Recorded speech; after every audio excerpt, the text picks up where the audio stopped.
We connect to so many different Wi-Fi networks, and we enter our password just once. So what would you do if you forgot the Wi-Fi password? Having a good password safe would prevent this problem, but you can also find the Wi-Fi password on your Android phone. It's easier than you might think.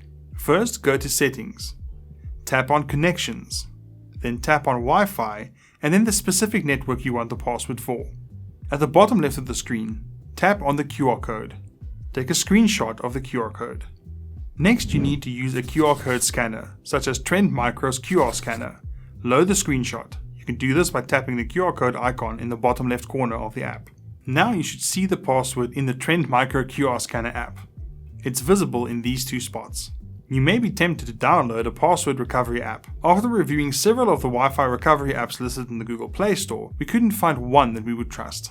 If you have a Google Pixel device or are running an older version of Android, check out the article linked in the description below for specific instructions for those devices. If you can't get the information from your Android device, there's always the option of finding the Wi-Fi password using the command prompt in Windows 10. So go check out our video that shows you exactly how to do that. If all else fails, you might have to reset the router or simply ask someone who might know what the password is. Good luck and see you next time.